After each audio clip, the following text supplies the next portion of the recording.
देख आज पहला दिन बा और हम लेट हो गए बानी।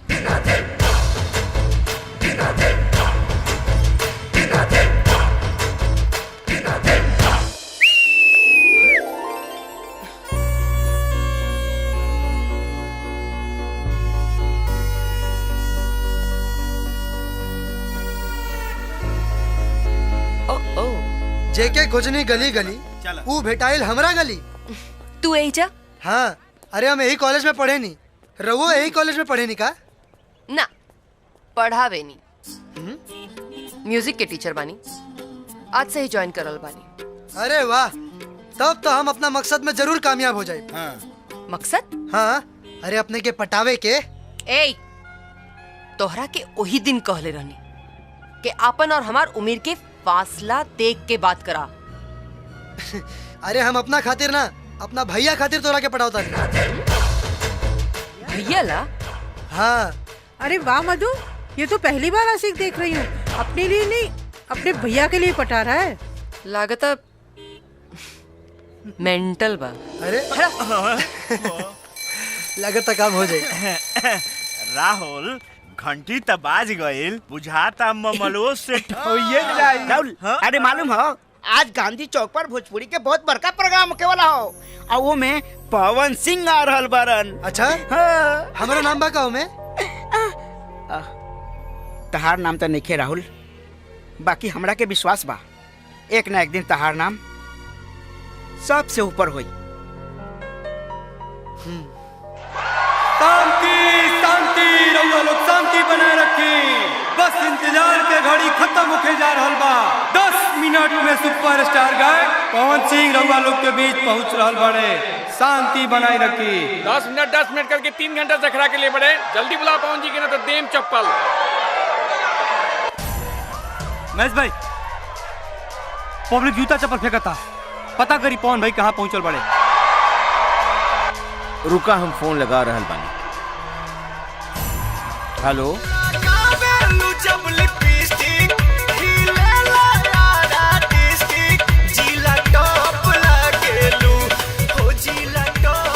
हाँ महेश भाई बोला। पवन जी कहाँ पहुँचनी? कहाँ का महाराज, हाजीपुर पुल पर जाम लगल रहे। हम मोतिहारी पहुँचे में अभी 3-4 घंटा और लगी। 3-4 घंटा और लगी? का करी भाई, कसहूँ मैनेज कर लो। कैसे करी? हमके तो लागत है कि आज हम ना पहुँच पाई। फिर भी कोशिश करब। ना पहुँचल तो पब्लिक मार के मुँह आदि महेश भाई। अरे ए सर, अब मार खाए से अच्छा बा कि हमरा के स्टेज पे चढ़ा दी। जबले पवन भैया आई हैं तबले हम सब क्या जुरा के रखा तानी। हाँ सर, राहुल बहुत अच्छे सिंगर बारी। ई बानू अपने के यहाँ के पूरा पब्लिक के खुश कर दिए। हाँ। अच्छा तो ठीक बा, अगर पब्लिक जूता चप्पल मारी ओकर जिम्मेदार तू होखबा, बुझलो? रवा एकदम चिंता मत करी, हम सब संभाल ले। जा, ठीक बा। हाँ। तैयार होके जल्दी से आओ। ठीक बा।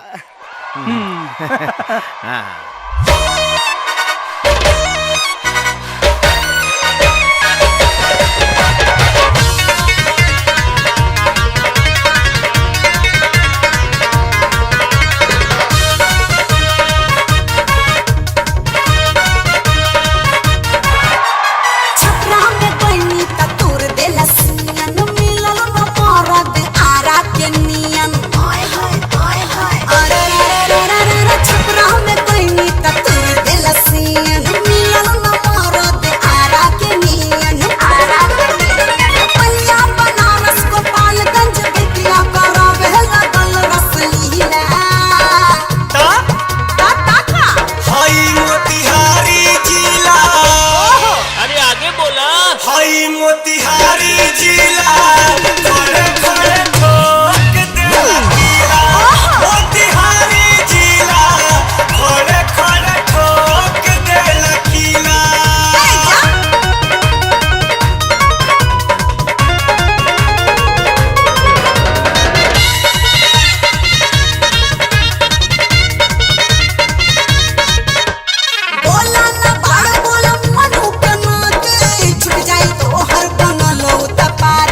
अरे अरे मधु, ये देखो एग्जाम का डेट निकला है। हाँ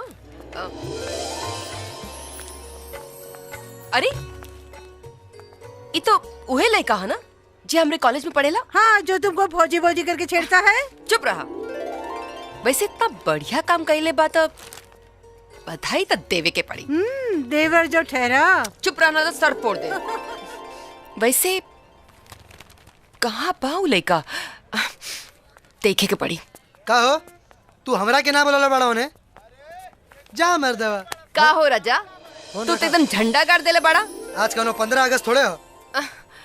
हम 15 अगस्त के ना ए अखबार के बात करता नहीं। हाँ? ए भगवान, हाय साला अखबार में फोटो छाप देले सन, भैया मार के मुआ दी है। हाँ? एक बात बताओ तार भाई हवे की कसाई? हाँ? इतना बढ़िया काम कैले बाड़ा तो नाराज काहे के हुई है? अरे तू हमारा भैया के नहीं खो जानत, वो हमारा संगीत से बड़ा चिढ़ेलन। अच्छा तो ऐसन भोंदू के तू हमरा माथे मड़ल चाहता रहा? अरे ना ना, वो आदमी बहुत बढ़िया हवन, देखते ही मन करी कि दिल में उतार ली। दिखाओ तानी। हाय ली देखिए हमारा भैया के फोटो।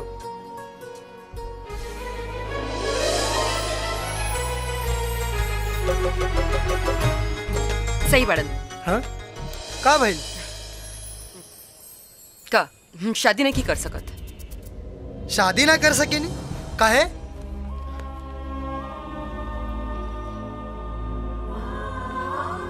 एक बेर हमार रिश्ता टूट चुकल बा और यही से शादी के नाम से हमके चिढ़ होला। चंद्रमा मनसा जातो सूर्यो नमा जाए तो दूल्हा दुल्हन फेरा के लिए खड़ा हो जाएं। रुकी पंडित जी, जब तक मोटरसाइकिल ना मिली फेरा ना होई। भैया ई का समझे जी, ई का कहता नहीं रुआ सिंदूर पड़े दी आ शादी के बाद एक एक पैसा जोड़ के रुआ के मोटरसाइकिल पहुंचा दे समझी जी। हमार प्रतिष्ठा अब रहुए हाथ में बस समझी जी।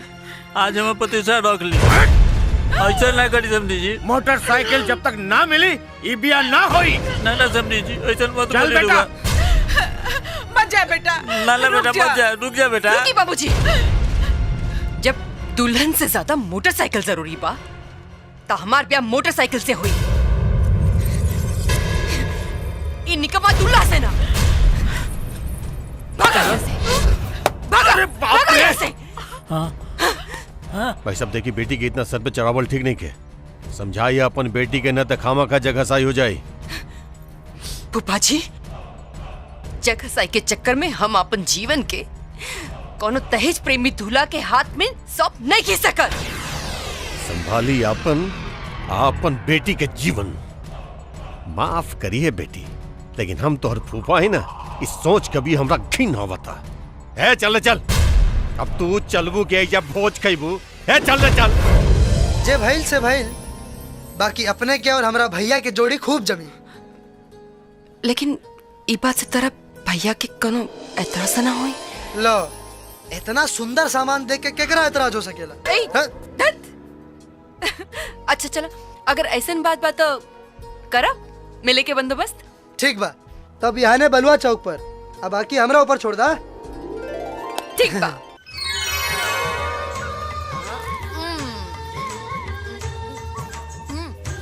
तनी और तीखा बनावा। बड़ा मरचा बा हो तोहरा गोलगप्पा में। ए भैया तने चिक के ते देखी पता चल जाई कौना खेत के हा।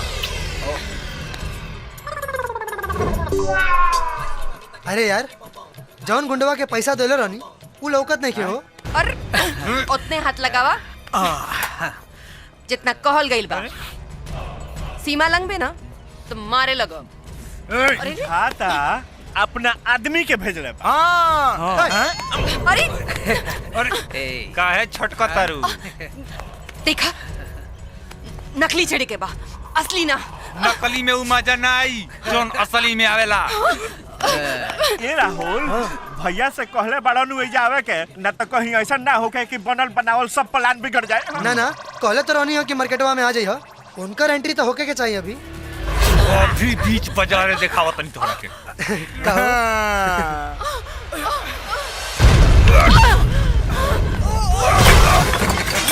पकड़ जियो भौजी।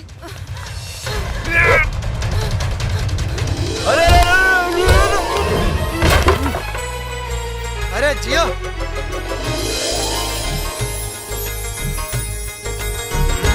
अच्छा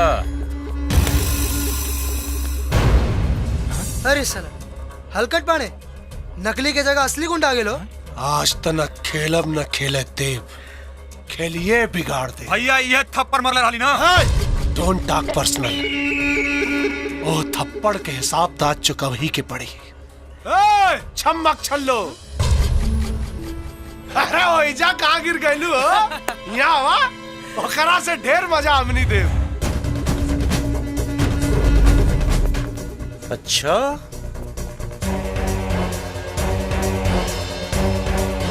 तनी खड़ा हो जाए लोग के मजा दे दी।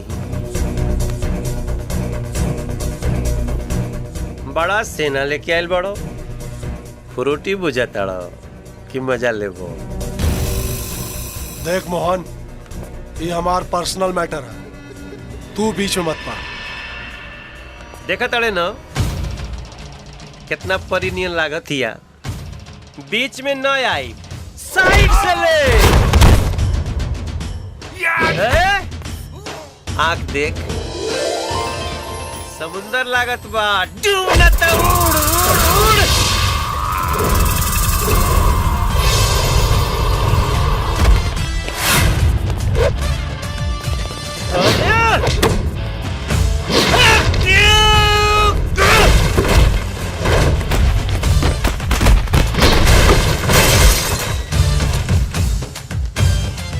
सारे तोनी के आंख में मारा छोले बा। इतना अच्छा रहर पातर सुगर शरीर संगमरमर फेल बा। यहाँ गले लगावे के मन करता। कहाँ खेलत रे? और इतना यार एक संगे।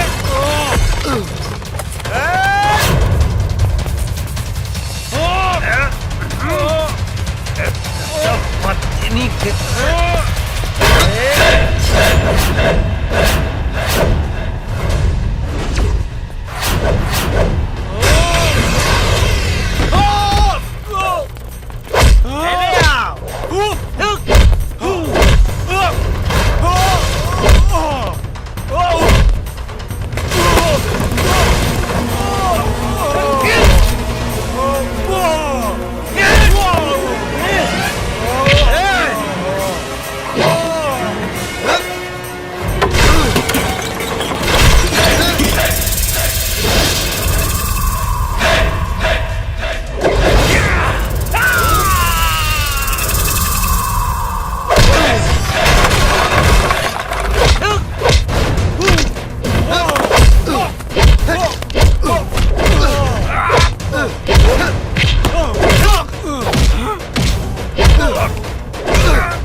सारे मारत लटखोर साला। वाह भैया कमाल का देला। अरे लड़की संकट में भी अब नहीं कमाल हुई तब कब कमाल हुई? अच्छा चच्चा खोया तो ना भाई। हाँ अब भुला गई नहीं हो। जल्दी जल्दी चलो चल चल चल चल। तोहार का नाम बा? मधु। कितना मीठा नाम बाटे। बोली मैडम, देसी स्टाइल में छड़े के कि विदेशी? तोनी के कैसे रे? छेड़े के हमनी पैसा ले ले बानी, अपने की एंट्री अभी बाद में बा। भाग जाओ भाग जाओ, काम हो गई, भाग जाओ। का काम हो गया? कौन काम हो गई? अपना बियाह के। बियाह किए? केकर प्लान रहा? अपने के भाई के। भाई के? भाई के? ओ, लाइफ में पहला बार अच्छा काम कैले बा। पहला बेरी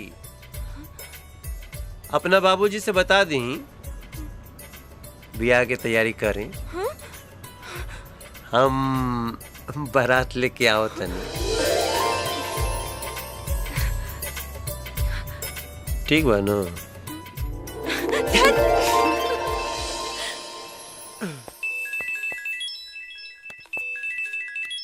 अरे वाह, भाऊजी के फोन। का हो भाऊजी, बियाह में अब 2 दिन रह गइल बा, बर्दाश्त नहीं के होत का? ए राहुल, ढेर ना। अच्छा सुनो, काले ना मेहंदी और हल्दी के रस्म के साथ साथ महिला संगीत के भी प्रोग्राम बा, और हम चाहतानी कि हमार देवर के स्पेशल एंट्री होके। जरूर आ जाई हो। और हाँ, आरती दीदी के भी लेके आई हो, बहुत मजा आई। हम जरूर आई। अच्छा, भैया के भी ले ले आई कहा? शराब। जल्दी आ जाई हो, हम इंतजार करब। मजा आ गल मर्दे, बाकी लाजो लागत रहे। अरे ये तो रहल संगीत के बाद, बाकी ब्याहे में डबल धमाल करे के। अब भैया के साली के पटावे के फुल डीजे के साथ। ऑल द बेस्ट। फुल सक्सेसफुल होई हो। अरे सेक्सफुल ना हो, सक्सेसफुल। बुझला? बाड़े सब केहू रउए बारे में ही पूछा था। बाकी रउआ जाके अरब में बैठल बानी। का करी, कोशिश तो बहुते कईनी, बाकी छुट्टिए ना मिलल। अरे बियाह तो एगो बहाना बा, वैसे तोहार बहुत याद आवता। तो आ जाई ना। सुना, जब अब की गर्मी में आईब ना तो पूरा 2 महीना खातिर आईब, ताकि जी भर के साथे रह जाई। अच्छा सुना, आपन और बबुआ के ध्यान रखिए। हम ऑफिस जाता नहीं, हमार ड्यूटी के टाइम हो गइल बा। ठीक बा? अच्छा ठीक बा, रघुआ अपन ख्याल रखब। हाँ, प्रणाम। खुश रह।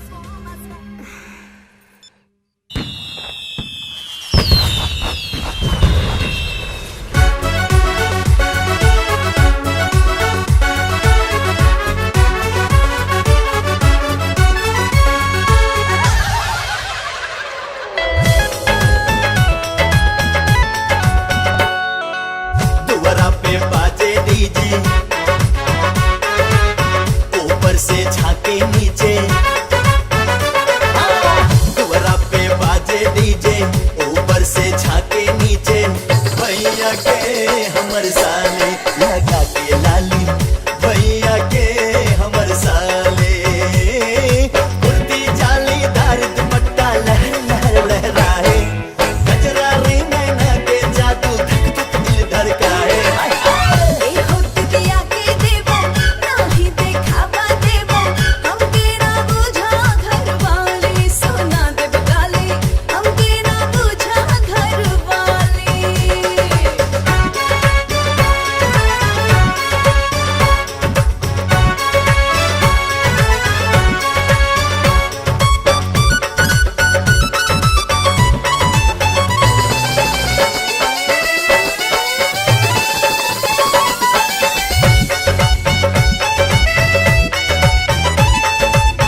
बेटिया तोहार होई कैसे विदाई जाई, बेटिया तोहार होई कैसे विदाई जाई, कैसे छोड़ी अचरा के कोर हो, कवाने कारण तू बिसरल हुए माई, काहे भइलू एतना कठोर हो।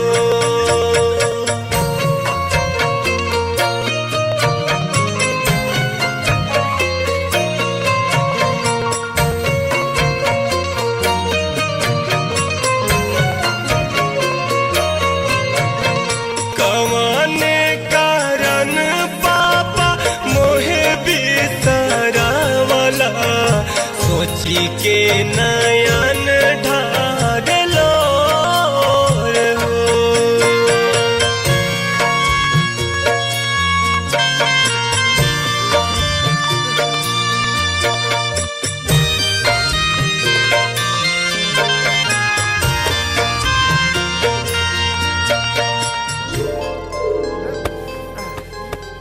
अरे वाह, आज इतना बढ़िया कमरा सजल बा, मन तो करता कि एजे तोरा गोदी में सर रख के सूत जाई।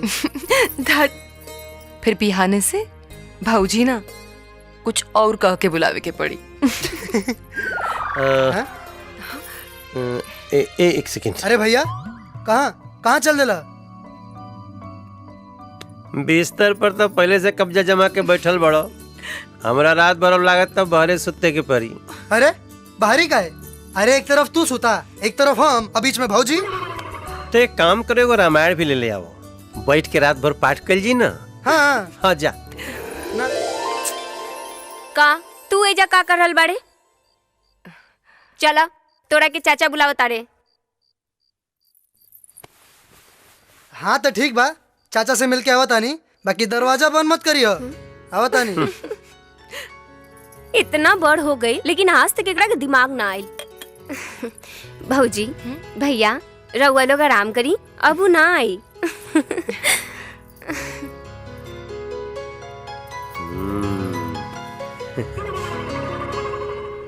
एक मिनट।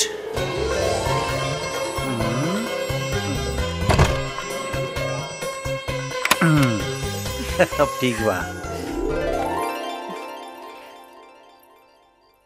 बड़ हो गेल बाटे, लेकिन ओकर बचपना नहीं गेल। बचपना चल जाए तब भरल घर भी सुना लगे लगी।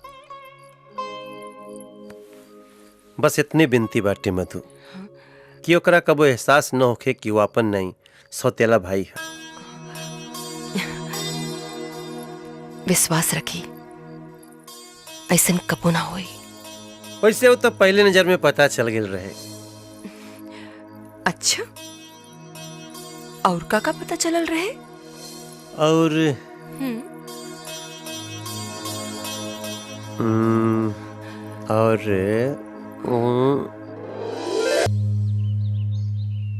ए भगीना, ये तू कहाँ पढ़ता रहो? A for Apple.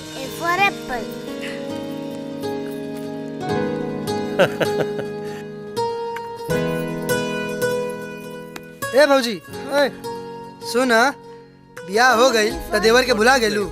आ ठीक है कहल जाला, अपना काम बनता तो भाड़ में जाए जनता। चल मिट्टी दे। तोहार सेटिंग हम करौनी हनु, तो अब हमार सेटिंग तोहरे करावे के बा।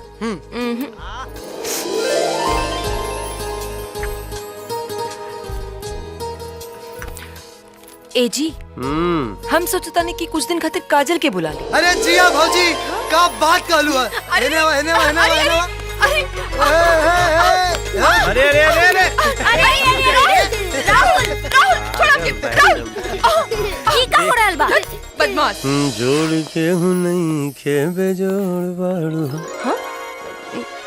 पटना जाता नहीं। वो का है? वकील साहब के फोन आयल रहे ना, कोर्ट के कुछ काम रहे तो हम अच्छा जाता नहीं जा। और आरतियों के लिए जाता नहीं, ओकरा के ससुर छोड़ के चल आई। काजी, अब इन तो हमार ठीक से मनो नहीं खे भरल। आरोवा पटना जाता नहीं। एक दिन हमारा बिना नहीं रह सकेलू, कोनो हफ्ता भर का दिन थोड़ी जाता नहीं। ए भौजी, अरे भैया के जाए के बाद तो जाए दी, हम बानी नू, अगर कोनो चीज की जरूरत पड़ी तो पूरा कह दे। दरवाजा खटखटा के आवल कर, आओ चलल जाओ। हाँ, दरवाजा खटखटा के, अपना घर में हम दरवाजा खटखटा के आए। तो के समझावल बेकार बा। सामान गाड़ी में रखा गइल बा बिटिया, तनी जल्दी करा। जा बेटा नाना जी के पास। अरे हमार भगिना हमरा लगे आवा। प्रणाम चाचा। अरे खुश रह बेटिया, खुश रह। कहो भगिना काहे रो तड़ा, जा मर्दवा तू। इला अरे ई का बबुआ खातिर अपन ख्याल रखिए। हो गई? चलो चलिए, आओ। आओ। अरे यार काजल आओ तारी। अच्छा उनका से कैसे कह? तो हमने तो का पूछा रहा। ई गरम गरम डोसा, ई छोटा वाला तहा, भौजी और ई मोटा वाला तूला। एगो हमरो के भौजी। हाँ भौजी, एगो है ने। वाह वाह टेस्टी, वाह भौजी वाह वाह, तू तो अन्न धन से भरल बारू। का टेस्टी डोसा बनैलू है, मजा आ गई।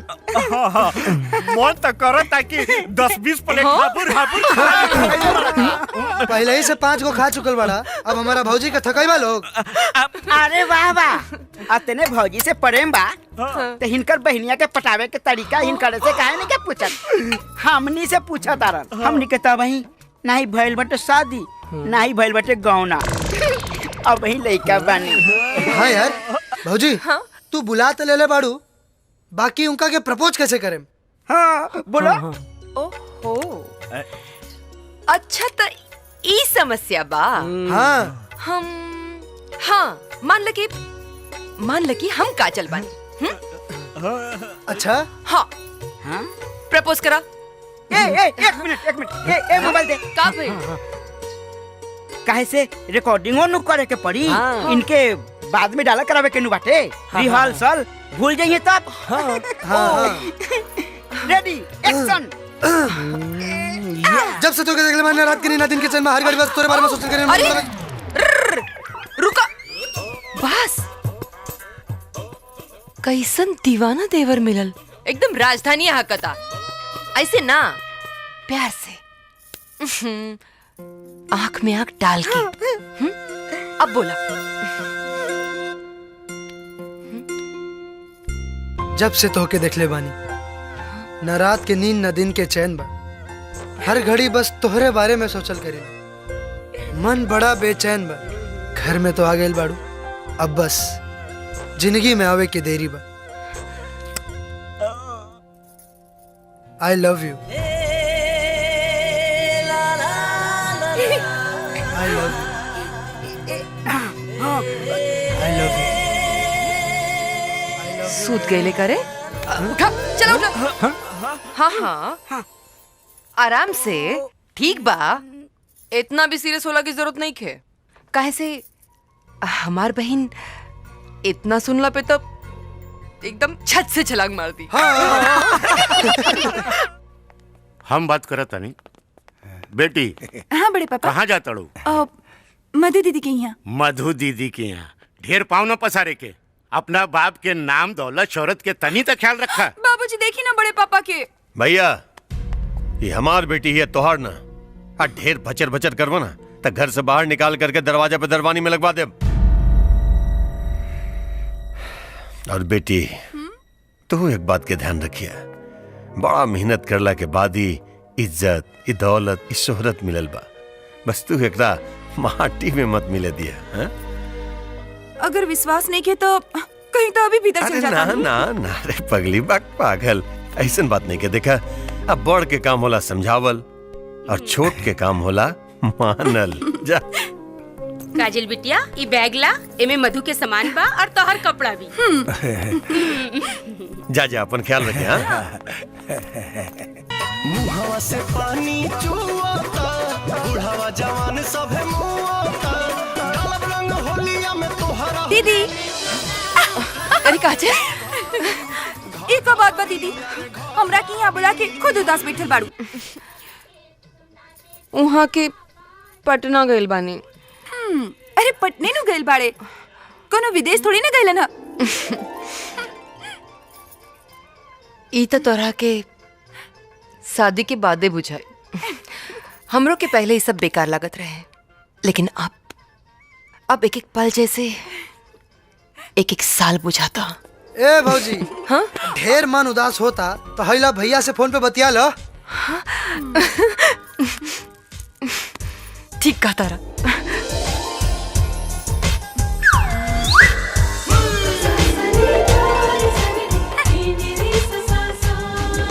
आप जिस नंबर से संपर्क करना चाहते हैं वो अभी पहुंच से बाहर है। कृपया कुछ देर बाद दोबारा कोशिश करें। अरे काबिल,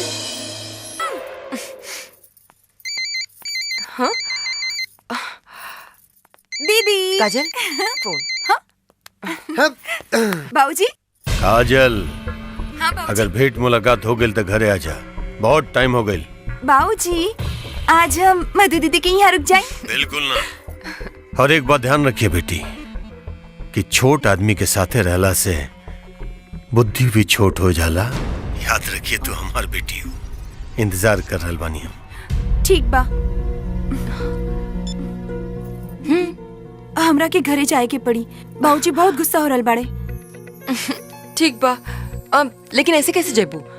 एगो काम करा, नहा के कुछ खा ला, और राहुल तू छोड़ो ये। अरे जिया हो भौजी, तू तो एकदम हमारा मन के बात छीन ले लू। अब घर का जहाँ कहीं हो जा छोड़ दे। अच्छा हाँ।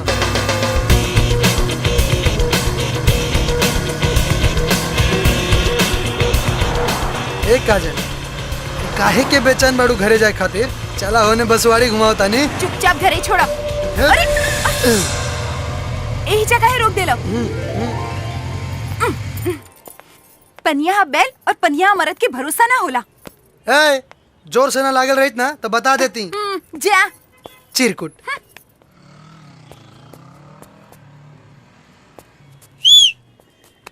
कहाँ मर गए सब? का रे, गुलाब के गुलदस्ता कहाँ बरे? अरे पूरा बाजार खो जाइनी, बाकी कहीं गुलाब के फूल ना मिलल हो। जा मर्दवा, तू तो हमार पूरा प्रोग्राम है चौपट कर देला। कैसे चौपट हुई तोहार प्रोग्राम? हम लाल बानी। हाय देखा। ई का रे, बाबाजी के ठुल्लू? अरे ठुल्लू का है, हम तोहरा खातिर इहो फूल लाल बानी। है गोभी के फूल? हाँ। अरे फूल तो फूल होला, गुलाब के फूल ना मिलल तो गोभी के फूल। यही से अपन मोहब्बत के इजहार कई दा। जा। ठीक बा। आओ तानी। ऑल द बेस्ट कह लो। ऑल द बेस्ट। जा। ई कहा? प्यार के तोहफा। गुलाब के फूल तो दुनिया के हर आशिक देले हुई, बाकी हम गोभी के फूल दे के अपना प्यार के इजहार करते हैं। आई लव यू काजल।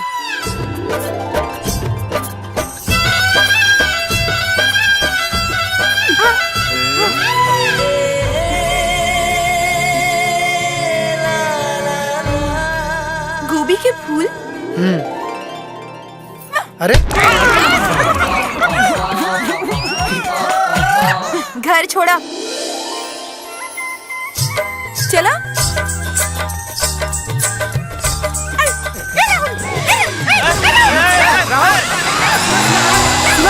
अरे सुना हो।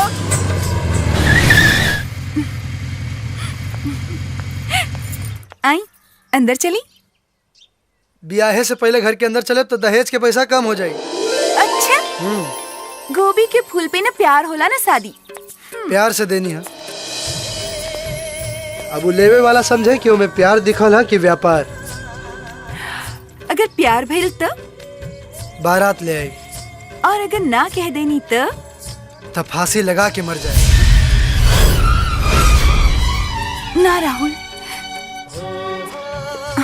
प्यार तो हमहू तोहरा से पहले नजर में ही करे लगनी है। बाकी हम देखे की चाहत रही कि जितना प्यार हम तोहरा से करीले का तू करेला।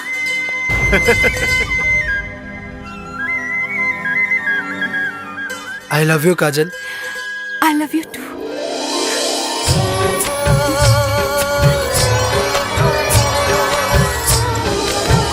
ठीक बा।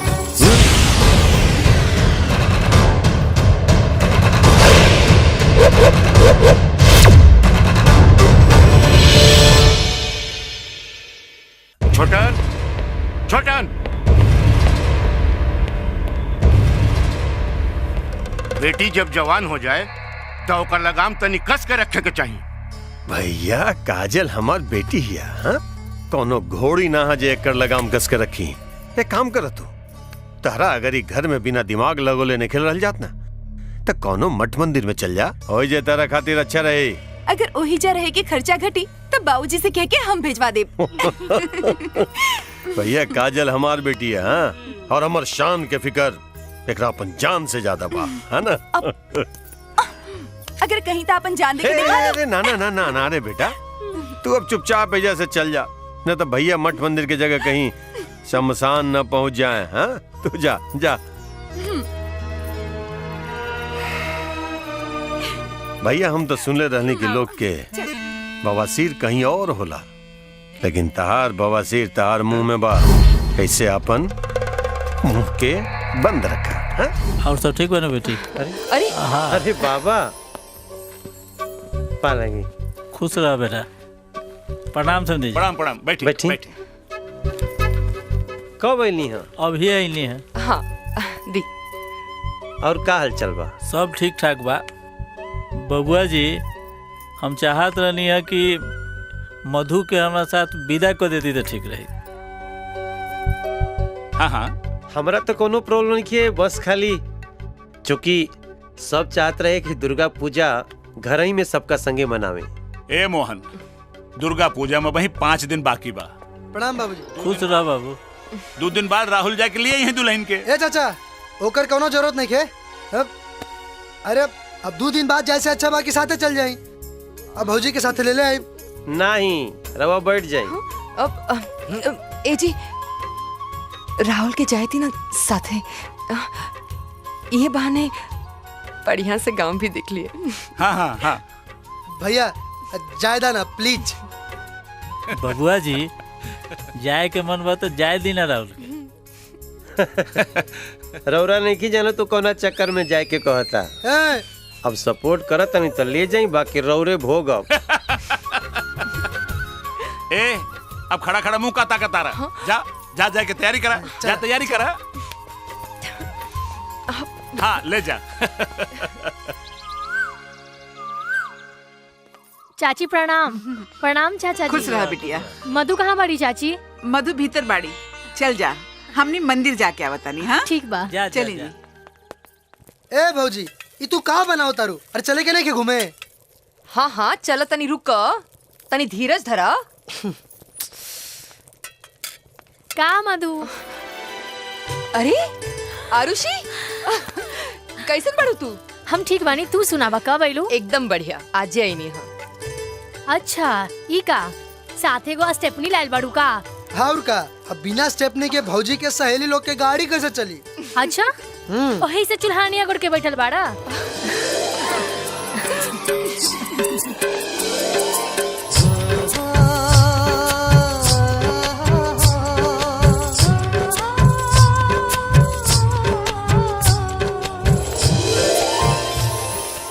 भगोरे के तब परवे करी कसम से भौजी, भगवान सारा हरिहरी तोहरे नैहर में रख देले बड़े। एक के झटका में चर जाए के मन करता। अच्छा तो चर दीदी। या खुदा परवरदिगार, हम तेरे दरबार में फरियाद करते हैं, मत कर इन हसीनों को पैदा, ये हमें बर्बाद करते हैं। अच्छा बेटा बर्बाद अरे करते भौजी, हैं। बताओ तनी। अरे हाँ ए भौजी, अब तू घरे चले खातिर तैयार हो जा। हम आओ तानी। कहाँ जाता? ए राहुल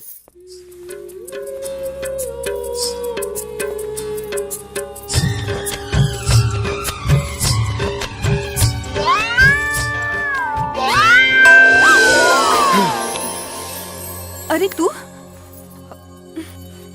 यही जा, कोई आ गेल तो? अरे प्यार और शर्म साथे साथे। ऐसे कैसे चली? अभी सिर्फ प्यार भइल बा, शादी ना। और कुछ चीज शादी से पहले ना होला। अरे जब प्यार हो गइल बा तो शादी भी एक दिन जरूर हो जाई। अगर बाबूजी ना मनिए और हमार शादी केहू और जगह कर दिए तब? दिया लेके खोजिए तब वो हमरा सुंदर दामादों का क्या ना मिली। और हमने के बीच में खाली भगवान आ सकता रे, आदमी ना। विश्वास कैसे करी? मुआ। चांदनी चांद से होती है, सितारों से नहीं। मोहब्बत एक से होती है, हजारों से नहीं। अच्छा, चांदनी चांद की होगी तो सितारों का क्या होगा? मोहब्बत एक से होगी तो हजारों का क्या होगा? अच्छा, तो मोहब्बत में तो बहुत कुछ होला।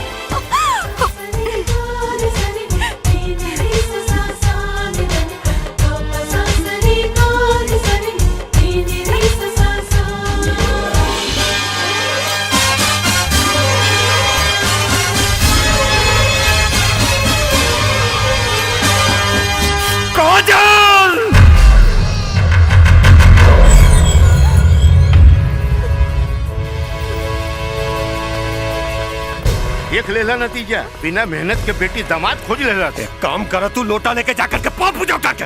प्रणाम फूफा। हम तोहर फूफा ना हैं, तोहर फौजाई के फूफा हैं। सही कहा तानी। ससुर जी प्रणाम। अब लपेट लेला सिज्जत। एक बेर ना 100 बार समझौला के नतीजा बा। बाकी ये ललन बाबू रहुओ ना जब देखी तब जला ताग में घी डाल दिला डुबुक्की मार के। काजल! चिल्लात काहे बानी? घर के इज्जत बाजार में उछालब का? बेटा पे बाप के संस्कार जाला और बेटी पे माई के संस्कार जाला। ऐ तहार बेटी हमारी इज्जत नीलाम कर देला दू कौड़ी के नीच के सामने। दहेज के पैसा डबल कर दी। बेटी मर्द के हाथ पकड़ ले बिया, कौनो मौगा के ना। उड़ ले बेटा, कहे कि उड़ के छरके वाला मुर्गा बड़ा जल्दी कटाला। पर हई मुर्गा लकड़ी के ना, अपने के बेटी के ठेया पर कटाई। अड़ंगा मत लगाए, कहीं बेटी के पाँव पुजाई में बाप के कटल गर्दना चढ़ावे के पड़े। ठीक बा, तू हमार गर्दन के नाप ले ले बेटा। हम तो है पूरा देह के नाप ले। कहे कि मरला के बाद कफन खरीदे में आसानी रही। बारात में बाजा के जगह कफन के पेटी लेके आई। शमशान के पता बेटी के बता दे, कहे कि पहला बेर मुखाग्नि बेटा ना अपने के दामाद दी।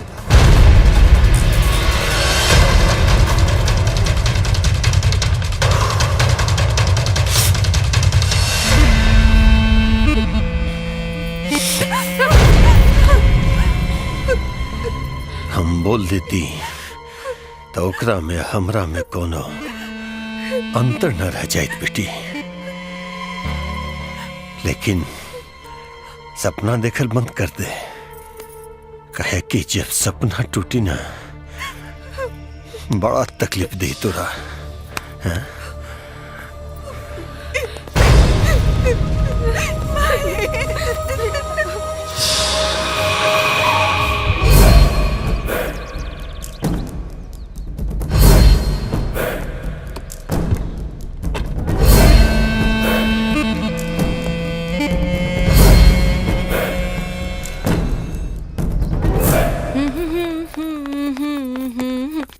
अरे फूफा जी, पालकी। अरे छोटन, आशीर्वाद दे दे बेचारी के। देख देख सर से कमर तक कैसे झुक गई बिया। ढोंगी के ढकोसला पे आशीर्वाद ना काली दिहल जाला। गलती से भी गरिया मत दे, वरना ऐसा पाव पुजाई हुई कि भूत पिशाच से ना भतीजी का चेहरा देख के डर लगी। ना बाबू,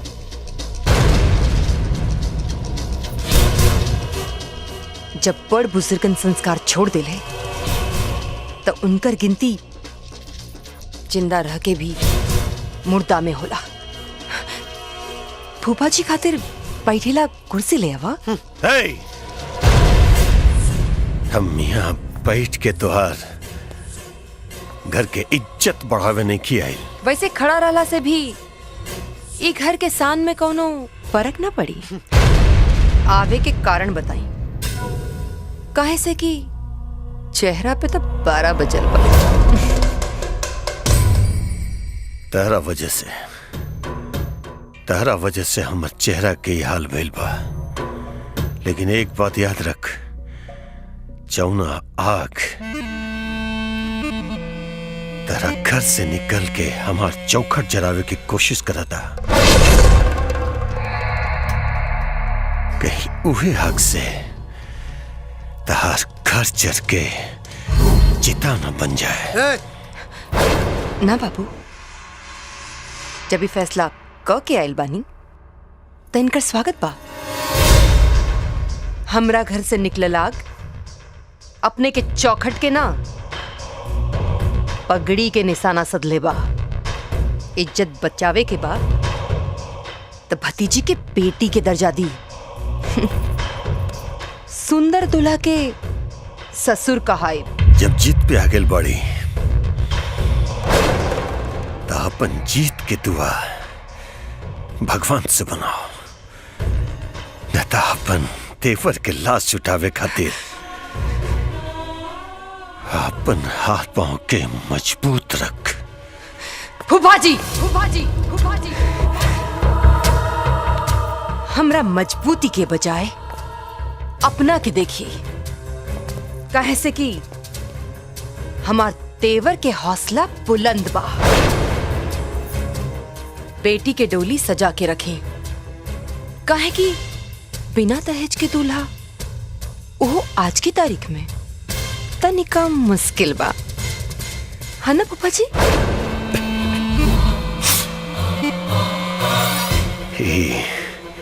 वक्त बताई बेटा।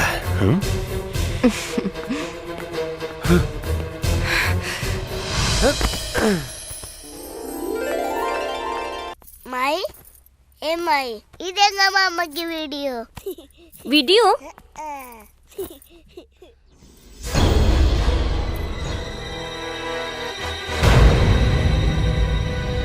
जी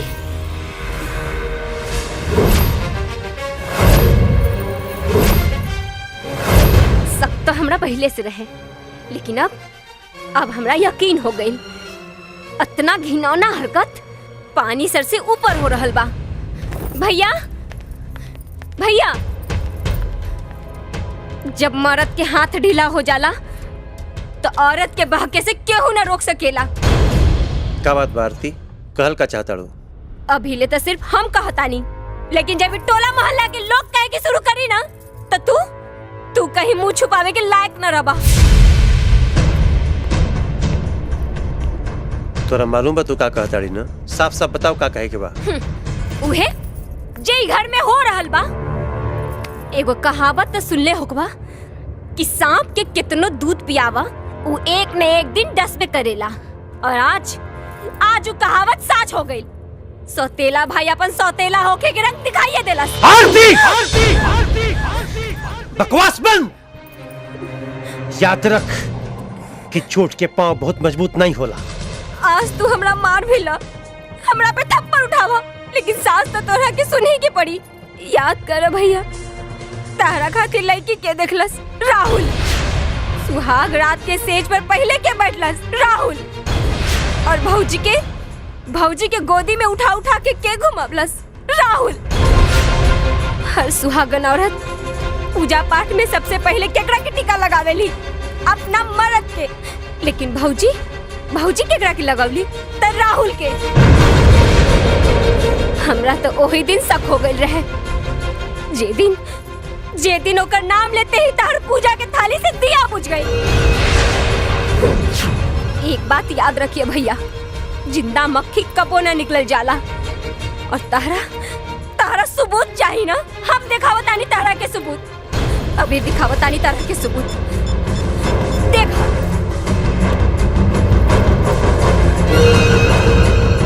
जब से तोके देखले बानी, न रात के नींद न दिन के चैन, हर घड़ी बस तोहरे बारे में सोचल करी।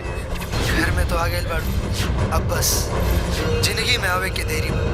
I love you, I love you, I love you।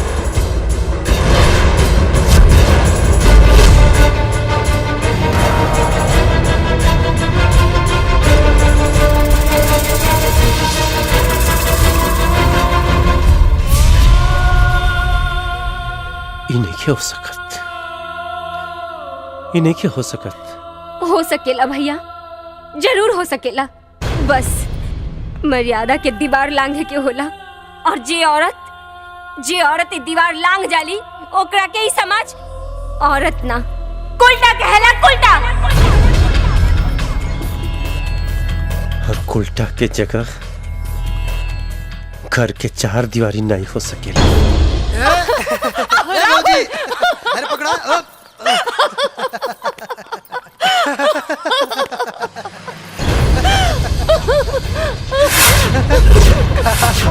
चोर पकड़ा गई, चोर पकड़ा गई। आंख पर पट्टी बांध देला से सच्चाई नहीं छुप जाला। कब्बो न कब्बो सामने आइए जाला। अपने के कहे गलत टाइम पे आ गई है, नहीं आवे के चाहत रहल। नाना ऐसन काहे कहता नहीं जी? कहत नहीं कि देखावल चाहता नहीं। देखावल चाहता नहीं तो लोगन के रिश्ता के सच।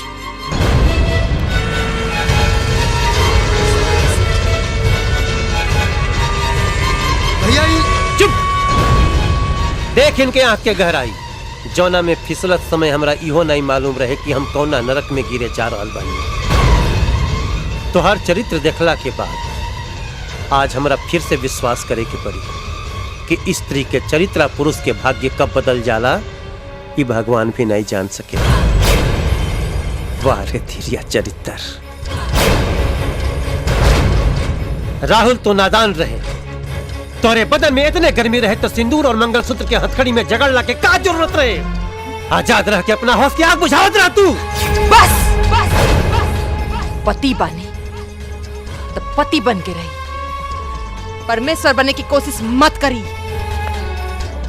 लांछन लगावे से पहले कुछ तो सोच ले रहती। और वो ओकरा साथे जेकरा के हम देवर की नजर से ना बल्कि अपना बेटा की नजर से देखे नहीं। इतना सब कुछ भइला के बाद न तोहरे मुंह से शोभा नहीं खे देत। अच्छा रही कि हमारा जिंदगी से जितना जल्दी हो सके निकल जा।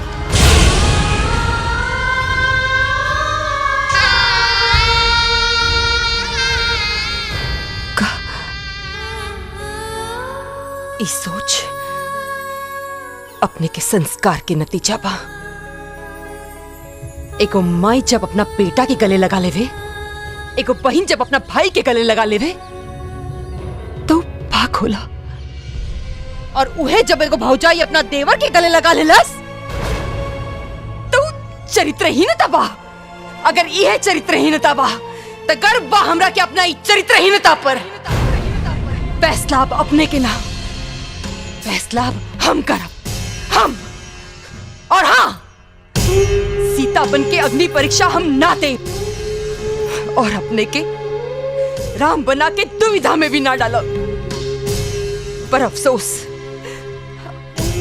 ई बात की जरूर रही कि राम जी के घर तोड़े वाला धोबी रहे, लेकिन हमार घर तोड़े वाला हमार पति। और जवना घर में पत्नी के सम्मान ही न बचल, वो घर में रहला से का फायदा? का फायदा? जाता नहीं हम। रोक ला भौजी के, अनर्थ मत करा, वरना भरम और शक के एगो तीली परिवार के जला के राख कर दी। भैया खबरदार जो आज के बाद भैया बोल ले, खत्म हो गई सब रिश्ता तो से। जौने सौतेला भाई के अपने भाई से ज्यादा बढ़ के पलनी पोसनी, वो पीठ पर भी नहीं मन पर चूरा भोंकले बाटी।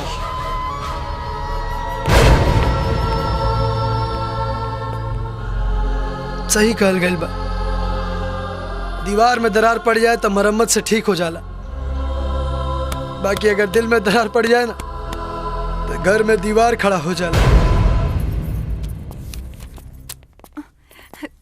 बाबूजी, क्या बात बा बाबूजी? रवा उदास काहे बानी? उदास तो नहीं की बेटा, लेकिन कुछ बात ऐसन बाकी है। अगर हम तारा बता दी तो तारा पाँव के नीचे की जमीन खिसक जाई। हमार पाँव इतना कमजोर नहीं खे, बात कहीं।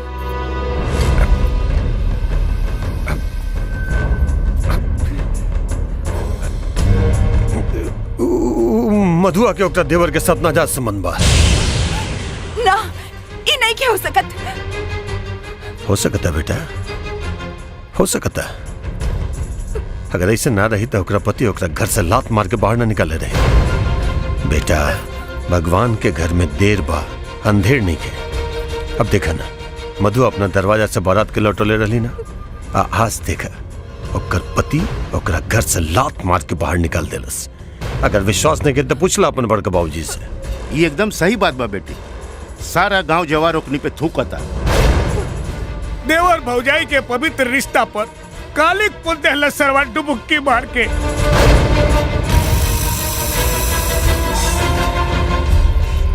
ये बात अगर सही बा तो राहुल के कर खामियाजा भुगते के पड़ी। ठीक बा बेटी, चला चला हमरा साथे और बता दो उन्हन के कि तू एक इज्जतदार बाप के बेटी हो, कोनो बेइज्जता के ना। चलो चला अब हमरा साथे।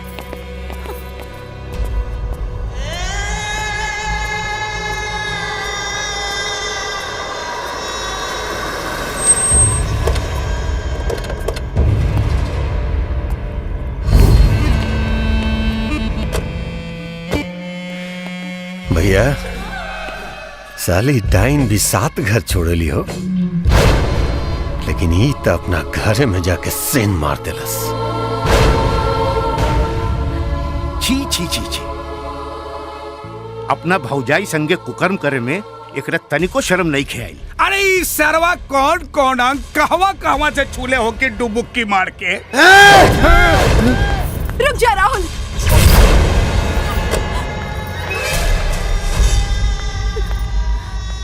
देवर और भौजाई के रिश्ता माँ बेटा के रिश्ता होला, और ये रिश्ता के तू पहले से ही कलंकित कर चुकल बाड़ो। और अब आज तू अपना से बड़ लोगन पर हाथ उठा के साबित कर देला कि तू मोहब्बत की का नफरत के भी लायक नहीं खा। काजल, सब केहू तो हमारे साथ छोड़ के चल गई।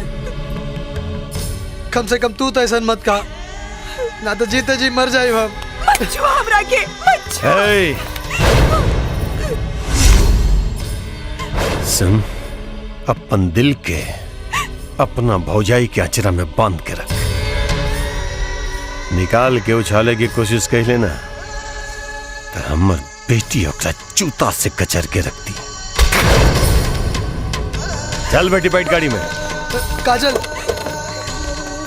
काजल, काजल, काजल हमारी बात सुना। काजल, काजल, काजल हमारी बात सुना। काजल हमारी बात सुना। काजल,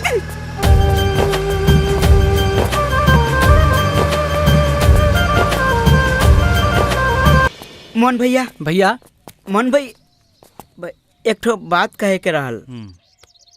अब कौन नया नाटक सिखा के भेजले बा तोहन लोग के? भैया, तोहनी के कारण हमार भाई हमरे हाथ से बेहाथ हो गइल बाटे। बेहाथ नहीं भइल भैया, बस एगो गलतफहमी हो गइल बा। अब तू हमरा के सिखेबे का सही बा का गलत बा? ना भैया, बिल्कुल ना। बस रउआ से एगो निवेदन बा, एक बार खाली वीडियो देख ली। का बाटे मारे? तोहरा साली के पटावे के खातिर हमनी से कैले रहनी। हमनी के गलती के कारण ही सब गलतफहमी हो गल भैया। विश्वास नहीं के तो एक बेर, खाली एक बेर भैया है वीडियो देख ली। आधा वीडियो देख के पूरा फैसला कैला। अब भैया पूरा वीडियो देख के सही फैसला करा। हाँ भैया, और मेमोरी कार्ड में ज्यादा जगह ना रहला से पूरा वीडियो ना गइल भैया। एडिट क के आधा वीडियो ही गइल।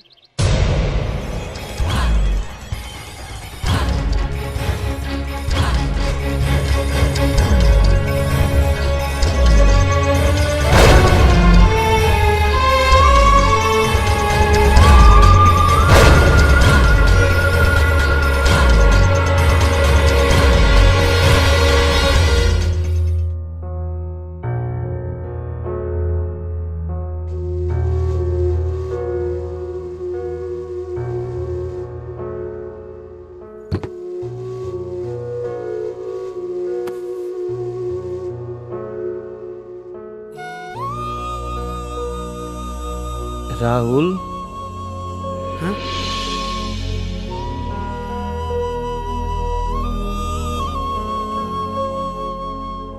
तू ठीक कह ले राहुल कि आदमी के वे करे के चाहिए जौन ओकर दिल करे। कुछ गाव न रे, बहुत रोवे के मन करता।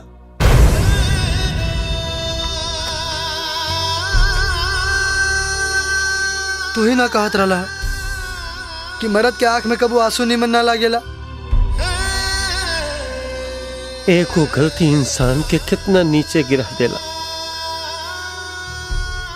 अपने नजर में आदमी कितना गिर जाला। हम अपने लक्ष्मण जैसन भाई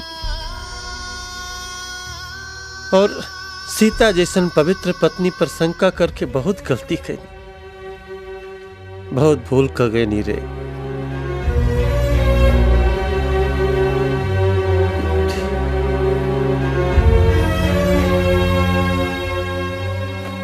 बहुत भूल हो गई रे भाई।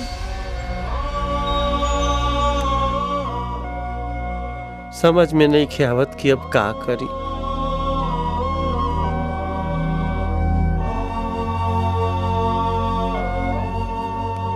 बस आज्ञा करी भैया,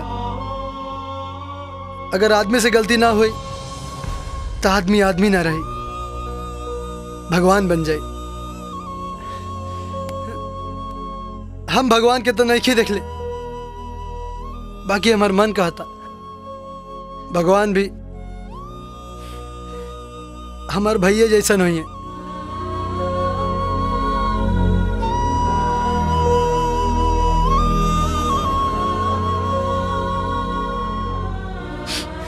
चला चला भैया, चल के भौजी के ले आवल जाओ। बाकी उनका से कहब का? कुछ बात ऐसा होला कि बिना बोलले ही समझ में आ जाला। भैया हम तोरा के बहुत छोट समझत रहनी रे।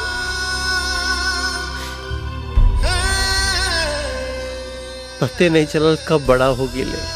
भैया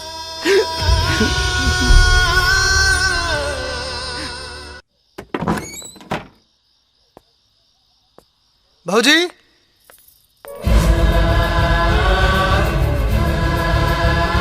भौजी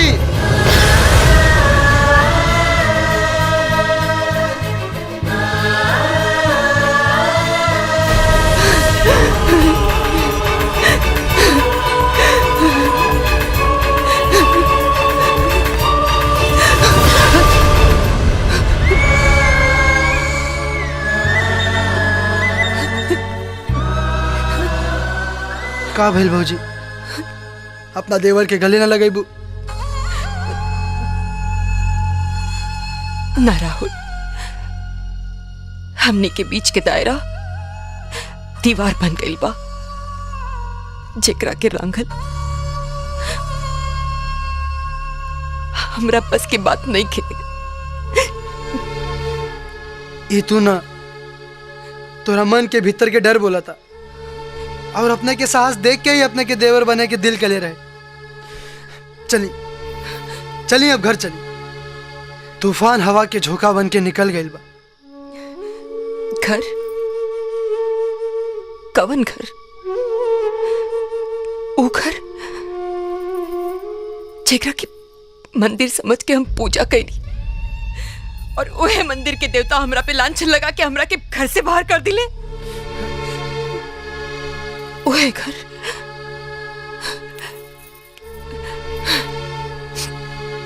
एक औरत नैहर में बैठ के ससुराल के सपना देखत दिया। हम वही सपना के साकार करे खातिर आइल बनी।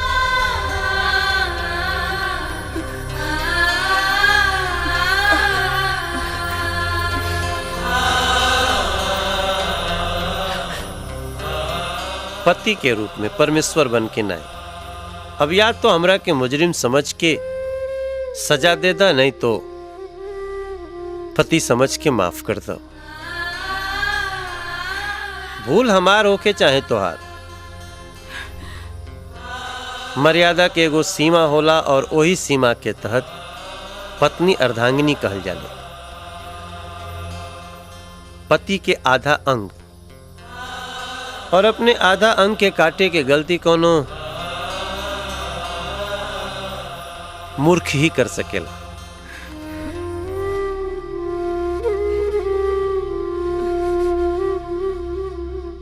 हाँ बेटी, सुबह के भूलल अगर शाम के घर वापस आ जाए तो ओकरा के भूलल ना कहल जाला। जा अपन घर संभाला, जा बेटी। हाँ बेटी। हम तोहरा के चले के नहीं कहब और न तो तोहरा के यहाँ रहे खातिर हम आज्ञा दे सकिला। बाकी तोहार जैसन फैसला। सिंदूर के सम्मान ही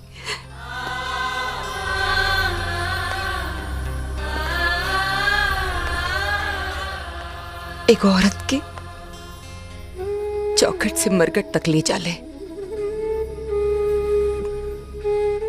बस एगो बिनती बा कि आज से हमने के रिश्ता तेवर पहुंचाई के ना,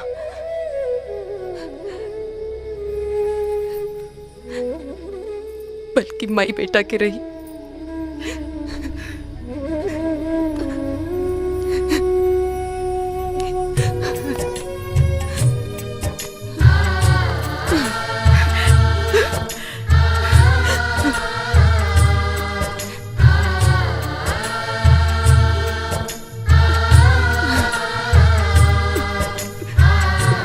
भाऊजी,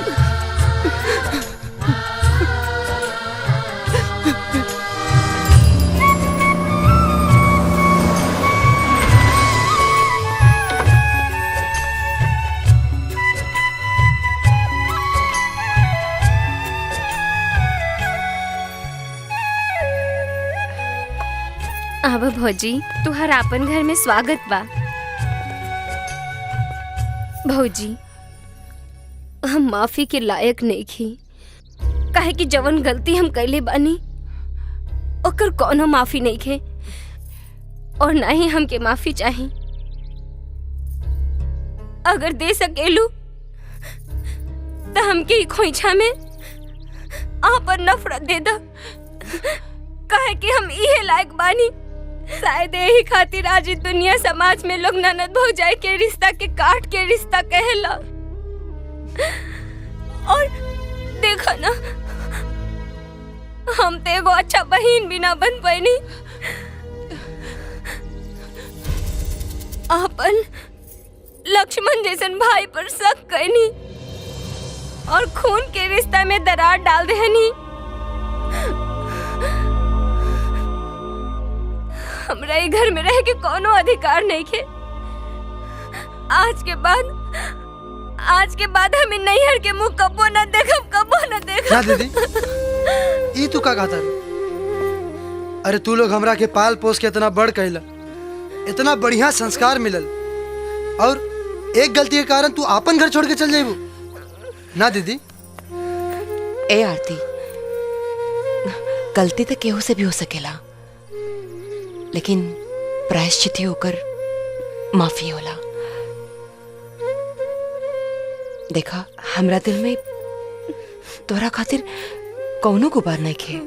हाँ, और के कहेला कि ननद भौजाई के रिश्ता काट के होला? तू बहन के भी तो हो सकेला। हाँ, और जैसे राहुल के हम अपन बेटा मानी ले, वही नाते तू हो तो हमार बेटी भाईलू ना। हाँ? मधुर ठीक कहत बड़ी आरती, जितना अधिकार है घर पे हमनी के बाटे उतने तोहरो बाटे। भौजी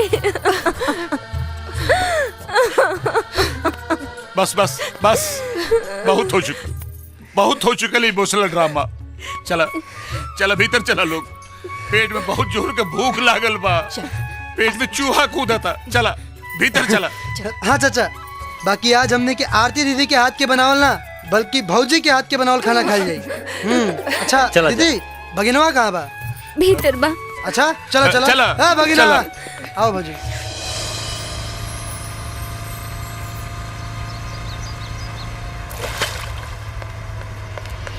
राहुल, राहुल, हमरा के सारा सच्चाई पता चल गई बा। मामी हमरा के सब कुछ बता देले बाड़ी। यही से हम अपन गलती की माफी मांगे आयल बानी। हमरा के माफ कर दे। हम अपन प्यार पर शक करके ठीक ना कहीं। माना तेरी नजरों में मैं काबिल नहीं, पर मेरी कीमत उनसे जाके पूछ जिन्हें मैं हासिल नहीं। दूर रहा हमरा से। हमरा मोहब्बत के नाम से भी नफरत हो गई बा। राहुल, राहुल, राहुल रुक जा। इंसान नफरत भी ओकरे से करेला जेकरा से अटूट मोहब्बत करेला। और हमार नफरत की बात के सबूत बा कि हम तोहरा से कितना प्यार करेनी। तोहरा से जुदा होके हम पहले ही अपना आप के जला चुकल बानी। और मत तड़पावा। अब अगर हम यही जैसे जाए तो तोहार प्यार पाके ना तो अपन जान गवा के।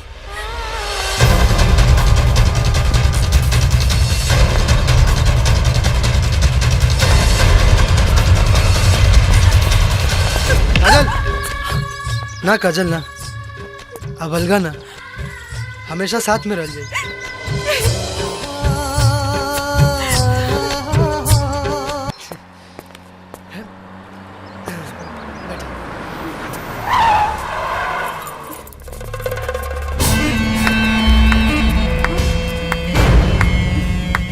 वाह रे बिटिया,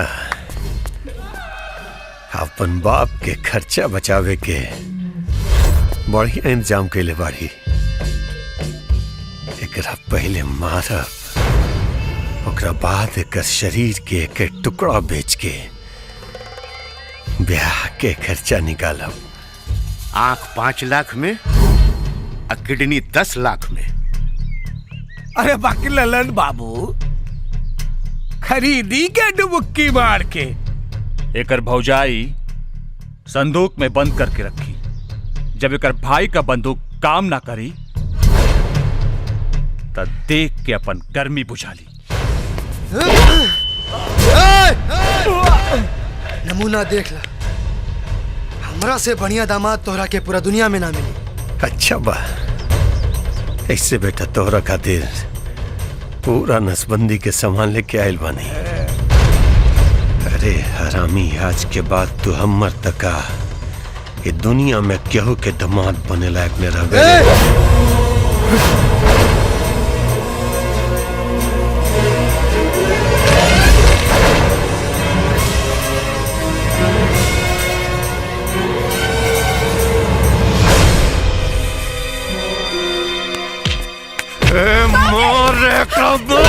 देखा साले की साले की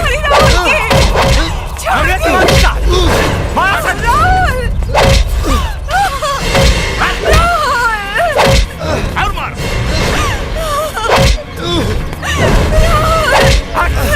सरवा की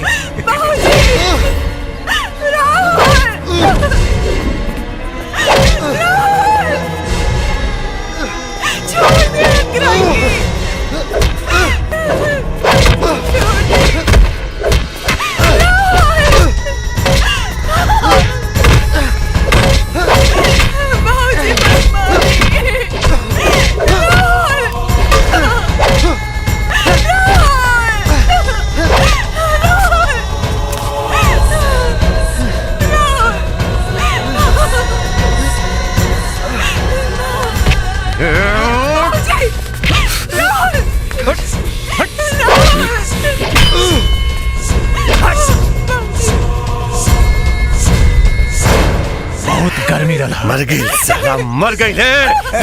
देखी है तारा से जड़ल है इसकी चढ़ साला, मर गई साला। पर अफसोस की हमर बेटी प्यार कैलस भी तएगो मौका से। मौका कह के राहुल के मर्दानगी के ललकारी मत बाबूजी। कहीं आवाज लगा देनी तक केहू के भागे के मौका भी ना मिली। उठ जा राहुल और हमरा बाबूजी के बता दो कि जेकर हाथ हम थमले बानी ओकर करेजा के वो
सीने में दबाए रखा था हमने भड़कते शोले को, छू सके किसी में कहाँ है दम, बस एक इशारा काफी था। चाही तक काजल के अभी साथे लेके जा सकता नहीं, लेकिन भौजी के ललकार और दामाद के संस्कार दोनों के मान रखता नहीं। काजल की अमानत समझ के छोड़ के जाता नहीं। अच्छा ससुर बन के परिचय खातिर तैयार रहा, और ना तो परिचय खातिर।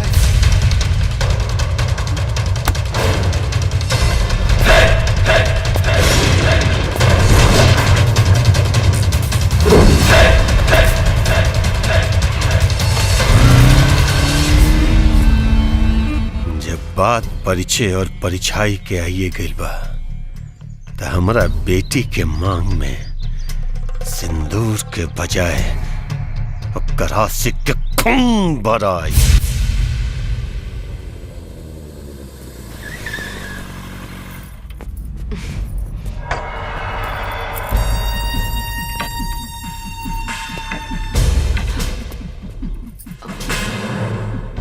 हाई देख भाई, बेटी के संगे दामाद जी भी आयल बाड़े।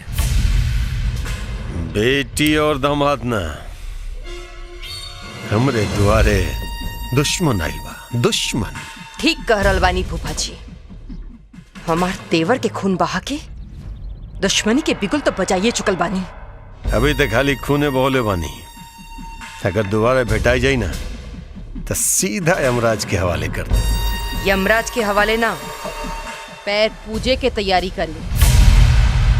काहे के अपने के बेटी के आपन देवरानी बनावे के फैसला क के आयल बानी।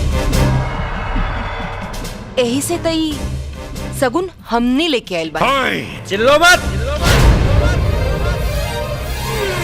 प्यार से स्वीकार कर लो, नहीं तो पगड़ी से पहले ना चमड़ी उतर जाए। चुपचाप चल जाओ, ततई तहर बीबी के विधवा के जोड़ा पहना दे। अभी हमार सादगी वाला रूप देख ले बड़ो, दूसर का रूप नहीं। कहीं हम अपने पे आ गए नी ना तो ऐसन जगह जख्म लागी कि न बता पैबा न सहला पैबा। सगुन हंस के स्वीकार कर, चाहे रोके, विदाई कोनो भी कीमत पर हुई।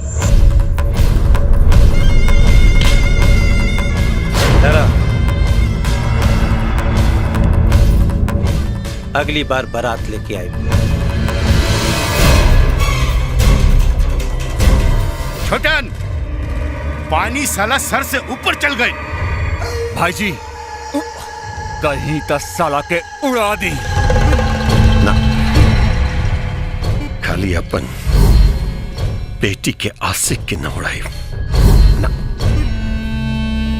साथ में होकर भाई फौजाई पूरा सबके एक साथ उड़ाई, ताकि अगला जन्म में इस सब आदमी के रूप में ना हवाई जहाज के पहिया बन के पैदा हुई। माधर जात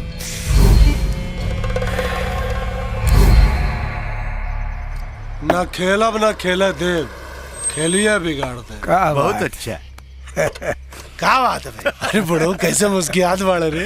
अरे बाबा आगे ना छोटन बाबू। भाई जब बड़का के खोजाले ना तब छोटका के याद आवेले। खोजा ले ना बाबू, खोजा ले ना, दुखा ले।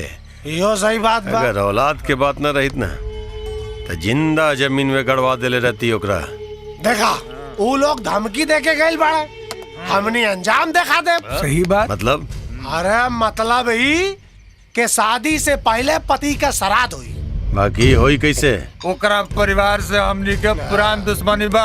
भैया जी के पंचायत में। Don't talk personal. बात तो सही लागता, साला इतिहास में पहला बेर होई कौन फुफ्फा के हाथों ओकर भतीजी के हत्या हुई।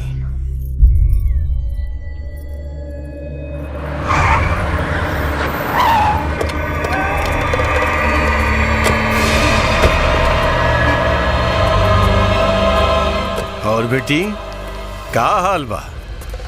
Don't talk personal. हाल का पूछा तारा, पहनावा देखा, एकदम ट्यूबलाइट नियन चमकती है। अरे दादा हो दादा, एकर जे नेवानी कैले हुई ओकर उम्र तो ऐसे ही 10 साल बढ़ गई हुई। ए बदतमीज, ये हमनी के भतीजी लागी। अरे तो जाई ना, खड़ा हो जाए ओकरे साथे। जब लाज जूता पड़ी लू तब फूफा के बर्फ के पता चली डुबकी मार के। एकर मतलब लात जूता ही खाए के तैयारी में आयल बड़ा सा। लेकिन एगो बात याद रखिया,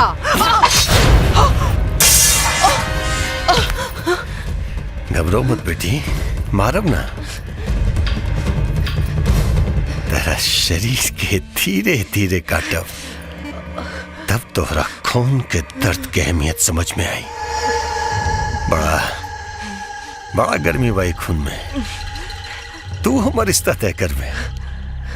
हे केकरा बुते? अपन पति और अपन देवर के बुते, जेकरा औकात हमर जुदा से ज्यादा नहीं के। अब अगर आगे बढ़ लेना तो तोहरी पूरा खानदान के गर्दन काट के ओकरा खोइछा में भर के अपन बेटी के विदा करब। चीख के रोक के रख ले बानी फूफा जी। अगर निकल गई ना कहीं तो गर्दन छोड़ के भागे के पड़ी। और हमरा के तू जान से मारता काहे कि अगर हमार देवर और हमार पति आ गए ना तो तोरा के जिंदा जला दी। अरे महाराज, एकरा के मारा से का फायदा हुई? अगर मारा के तो एकरा पति के मारा। जब विधवा का जिंदगी गुजारी ना तब पता चली कि जवानी में कई गलती के का अंजाम होता। कसम भगवान के, खून के साथ ही अंगूरी बदन चाटे में साला मजे कुछ हो रहा है। हमरे सामने सब करबे। अरे महाराज हकिया बंद कहला ना, काहे कि अब तक चीर हरण हुई भाई। हाँ चल, ये नियति के मर्जी। आंख बंद कर। अब छोड़ हमके।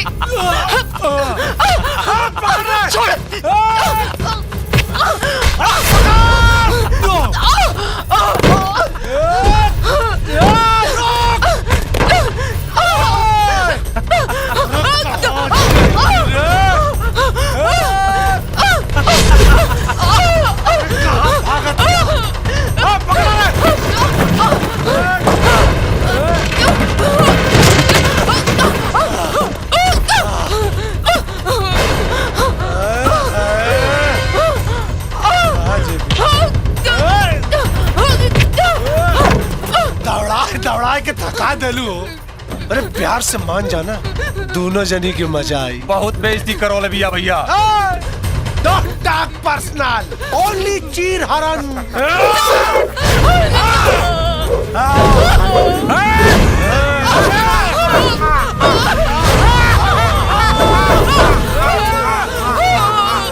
बचाओ! बचाओ!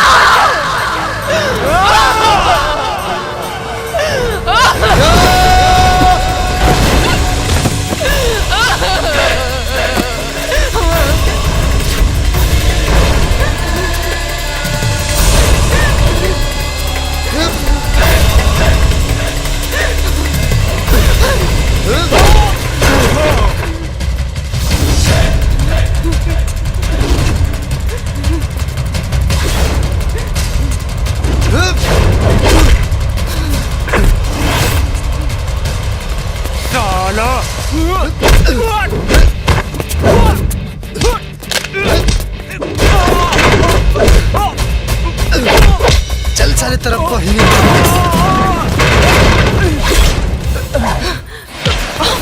अजी जब आ गए बा देवर तब देख भौजाई के भी तेवर। तोहरी अम्मा की तब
अरे ई का भाई ललन बाबू आई रहली मारे खातिर आ खुदा ही लात खा के गिर गईली। अरे जाई मारी सरवा के डुबुक्की मार के मारी।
हमरा तो बुझात पाई सरवा बाइक न बागिल के दूध पी ले बा।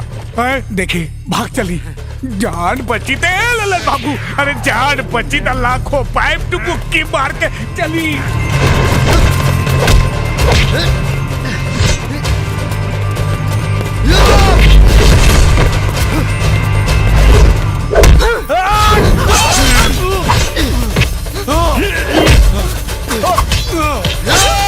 नाही बबुआ नाही,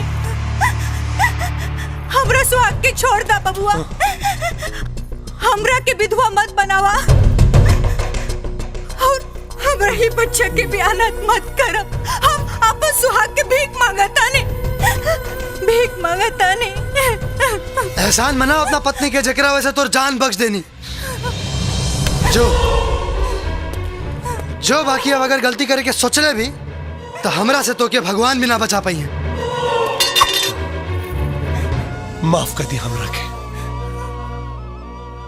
आज के बाद न खेलब न केहू का खेल बिगाड़ब।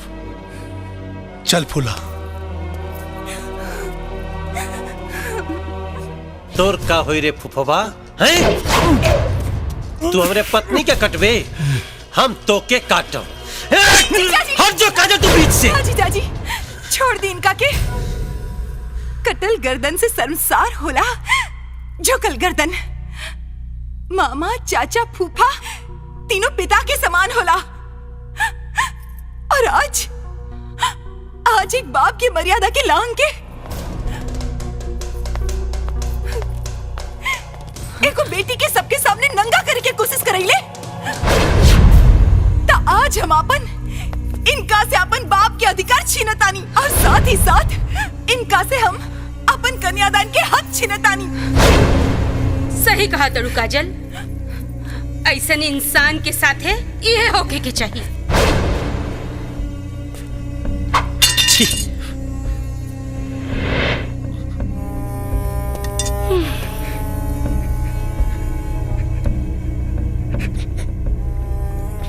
हमरा के जान से मार दी दमन जी, हमरा के मत छोड़ी। आज बहुत बड़ा गलती हो गई हमरा से। देखी, वैसे भी एक बाप के खातिर मौत से बदतर होला एक बेटी के कन्यादान करे से वंचित कइल। हम जिए के नहीं की चाहत, जीवन चाहिए हमरा के, मार दिया हमरा। काजल, माफ कर दे इनकी, कहे कि प्रायश्चित के आंसू इंसान के पाप धो देला। हाँ राहुल, माफ कर दो फूफा जी के। अब हाथ मत जोड़ो, फूफा हुआ। चला, अंत भला तो सब भला। ए बाबू, माफ कर देन करा के, माफ कर दे। जब भैया और भौजी माफ कर देले तो हमनियों के माफ कर देता नहीं जा। राहुल, वो सब तो ठीक बा। बाकी राहुल और काजल के फेरा कब पड़ी? जब भौजी के गोद भरी। हाँ तो भर चुकल। अरे न राहुल अकेले छोड़ी है और न गोद भरी है। खबरदार, जे कुंडी खटखटेले भी ना घर में घुस लता। लो, जब कोई पाबंदी नहीं है दिल लगाने से, तो राहुल को क्या मतलब है कुंडी खटखटाने से? अरे भौजी, बबुनी करी है का पढ़ाई, इनके